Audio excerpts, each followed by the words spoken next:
আমার মতন কার কার মনে হয় যে আরও যদি দুটো হাত হতো, আরও যদি দুটো পা হতো, তাহলে খুব তাড়াতাড়ি কাজবাজ সেরে একটু নিজের জন্য টাইম দিতে পারতাম, একটু রেস্ট করতে পারতাম। হ্যালো এভরিওয়ান, কেমন আছো তোমরা সবাই? আশা করছি সবাই ভালো আছো। আমরাও কিন্তু বেশ ভালো আছি। আমি শিউলি, আমার নতুন একটা ব্লগে তোমাদের ওয়েলকাম। ভোরবেলার দিকে একটু বৃষ্টি হলেও কিন্তু সকালবেলায় দেখি ঝলঝলিও রোদ বার হয়ে গেছে। সময় এখন এই 7:30 মতন বাজে। তোমাদের দাদাভাই অফিস চলে গেছে। অফিস যাওয়ার পরে আমি এখন ঘরবাড়িগুলো একটু ভালো করে আবারও ঝাড় দিয়ে নিচ্ছি। সত্যি কথা বলতে ঘুম থেকে উঠে ওই টিফিন বানানোর তাড়াটা থাকে, তো সেই কারণে তখন আর কোনো কিছুই করতে পারি না। আগে ঘুম থেকে উঠেই ওই টিফিনটাই বানাতে চলে আসি। তো এখন এসছি এইখানে বাবুর খাবারটা বসাবো। তার আগে এখানে কিছু থালা বাসন মানে রাতের ধোয়া ছিল, সেইগুলো একটু জায়গার জিনিসগুলো জায়গায় রেখে দিই।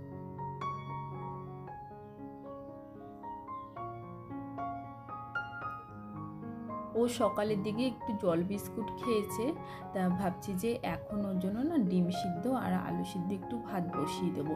ওই 10:30 নাগাদ খাইয়ে দেবো, ততক্ষণে আমার সমস্ত কাজও হয়ে যাবে আর ও একটু খেলতেও লাগবে।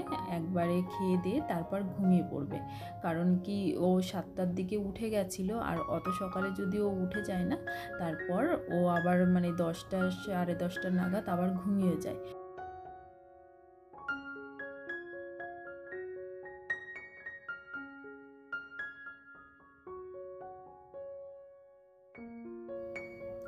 ওর খাবারটা হতে হতে বললাম যে আমি আমার সমস্ত কাজগুলো সেরে নেব। দেখো আমার সকালে ঘর মোছা, জামা কাপড় ধোয়া, পুজো দেওয়া সমস্ত কিছু কিন্তু কমপ্লিট। সকালের দিকে প্রচণ্ড ব্যস্ত থাকি। এরপর এখন ওকে খাওয়াবো, খাইয়ে ঘুম পাড়াবো, তারপর দুপুরে রান্নাবান্নাটা নিলিবিলি করব আমি। তা এসছি এখন, নিজের খাওয়াটা তো হয়নি, তাই ভাবছি যে নিজে আগে একটু খেয়ে নিই, নাহলে এই করতে করতে দেরি হয়ে যাবে। সত্যি কথা বলতে সকালের দিকে কাজে এতটাই ব্যস্ত থাকি, খেতে খেতে ওই প্রতিদিন 10:30 11টা বেজে যায় সকালের খাবারটা। আর কোনো দিন এরকমও হয় যে খিদেও পায় না, সকালের দিকে হালকা ফালকা কিছু একটা খেয়ে নিই। আর একটু না খেলেও তারপর না উইকনেস মনে হয়, মাথাটা ঘোরে। আর একটা তো রোগ রয়েছেই সবারই, মানে জল না খাওয়া। এবার জল কম খেলে তো সেটাও হবেই কোনো না কোনো প্রবলেম।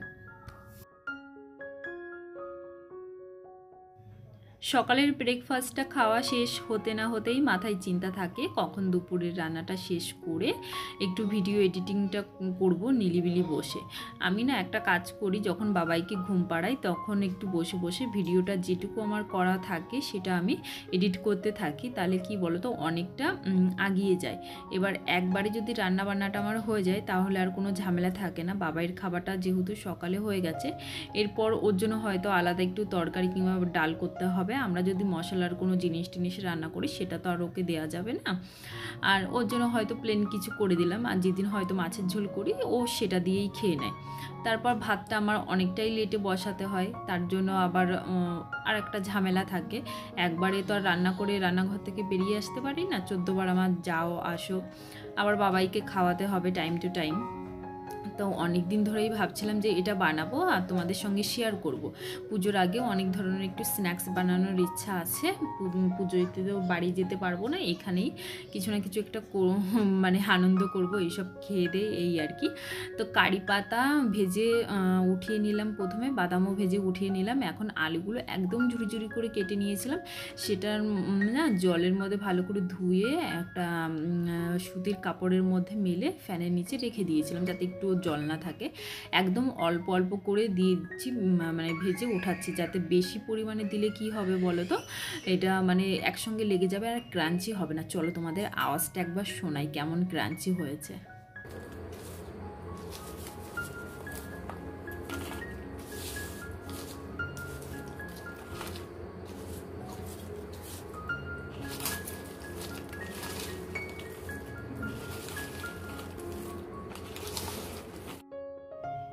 আরও কিছু স্ন্যাক্স বানাবো, সেগুলো তোমাদের সঙ্গে শেয়ার করব।